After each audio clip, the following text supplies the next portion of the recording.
50 years ago, Saint Anselm College decided to welcome women into all of its programs. I'm Professor Christine Gustafson. I'll be speaking with a diverse group of women who attended Saint Anselm College since this decision was made to learn more about their experiences and the impact that Saint Anselm College has had on their lives.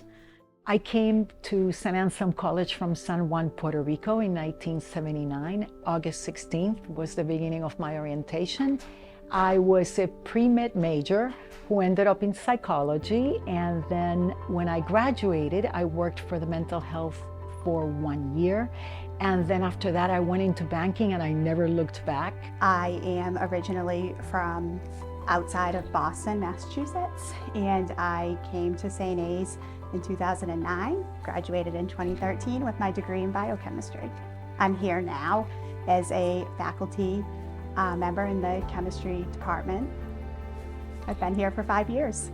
So my mom is actually a 1991 graduate. She was a nursing student, and there was never any pressure to go to the college. It's mostly like we toured it, and I finally got to see like a piece of her that I never shared with her, and I ended up loving the school and the community that it has. I didn't know anything about St. Anselm until I rode on the campus, and just the peace that was here. It was this time of year, no students around, the Abbey Church, not all these buildings for sure. And it was just a great experience for me. When I was a student here, I was a sociology major, and I minored, we didn't call it that back then, in theology. I was a resident assistant. I played rugby my freshman year. I was involved in a lot of different things here on campus. Back in 1979, I guess I didn't really realize that it had only been so few years since women had been accepted at the college. So it seemed that we had always been here. You realize I was in the right place at the right time for the right reasons, and the school did for me as a kid what they promised they would do for a student. And so it was just a moment where everything just comes together.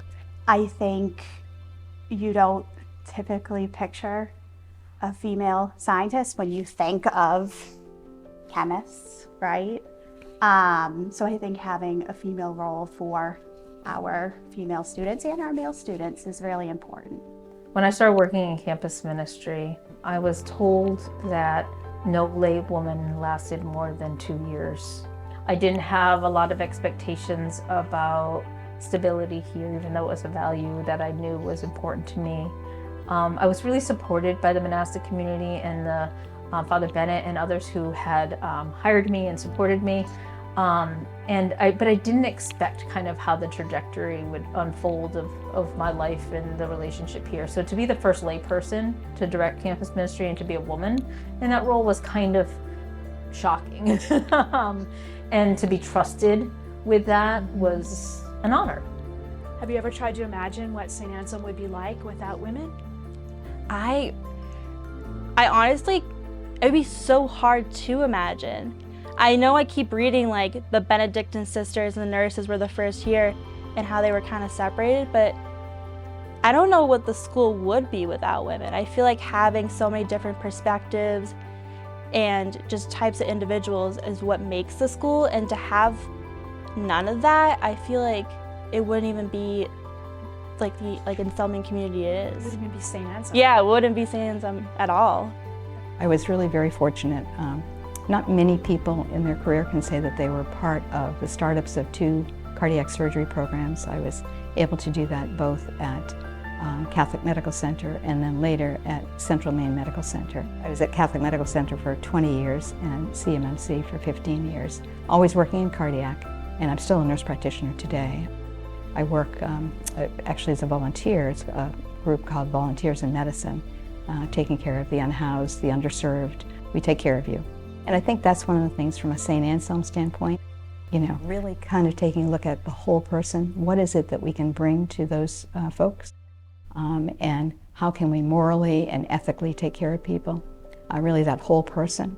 And that's what I would think and hope that we're training our students to do, to really look at the whole person, whether it's in the business world, political world, healthcare world, and really make sure that that underserved person is taken care of. If you could give yourself advice now, looking back, is there anything you would have done differently, or, you know, if you had to give advice to young people today, what would it be?